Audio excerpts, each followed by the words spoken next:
18তমদের জন্য এ এক মহাসুখবর।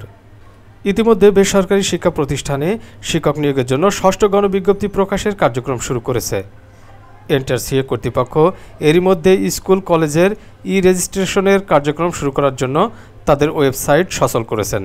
মূলত এই কার্যক্রমের মাধ্যমে দেশের মধ্যে সকল শিক্ষা প্রতিষ্ঠান তাদের জন্য শূন্য পদের চাহিদার জন্য রেজিস্ট্রেশন ফর্ম পূরণ করবেন। অনেকে হয়তো ব্যাপারটা বুঝতে পারছেন না। আরও সহজ করে যদি বলি, তাহলে যে সকল প্রতিষ্ঠানের জন্য শিক্ষক প্রয়োজন তারা ষষ্ঠ গণবিজ্ঞপ্তির জন্য তাদের প্রতিষ্ঠানের জন্য শূন্য পদের চাহিদা রেজিস্ট্রেশন মাধ্যমে এনটিআরসিএর কাছে জমা দিবেন।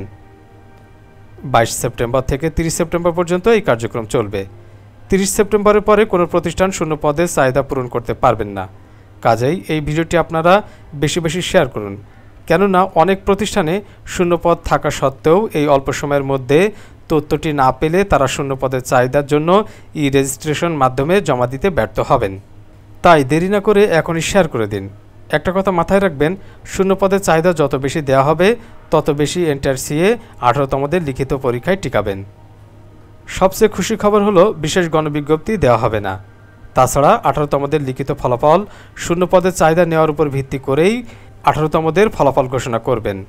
এজন্য 30 সেপ্টেম্বর পর্যন্ত সময় দিয়েছে। তার মানে 30 সেপ্টেম্বরের আগে রেজাল্ট দিবে না, কেননা 17তমদের নিয়োগের পর অবশিষ্ট শূন্যপদ ও ষষ্ঠ গণবিজ্ঞপ্তির জন্য নতুন করে শিক্ষা প্রতিষ্ঠানের কাছে শূন্যপদের জন্য যে চাহিদা চাওয়া হয়েছে এই দুইটা যোগ করেই 18তমদের সাবজেক্ট ভিত্তিক টেকানো হবে। তার মানে 17তমদের নিয়োগের পর আপনার সাবজেক্টে অবশিষ্ট যে শূন্যপদের হিসাব ইতিমধ্যে আপনি জেনেছেন, তার সাথে ষষ্ঠ গণবিজ্ঞপ্তির মাধ্যমে আরও শূন্যপদ আপনার সাবজেক্টে বাড়বে। আমার চ্যানেলে 17তম নিয়োগের পর আপনার সাবজেক্টের শূন্যপদ কতটি সেটা নিয়ে ভিডিও রয়েছে। এখন এর সাথে আরও অনেক শূন্যপদ যোগ হবে, তাহলে 18তমদের জন্য এটা খুশির খবর। কাজেই ভিডিওটি শেয়ার করে দিন।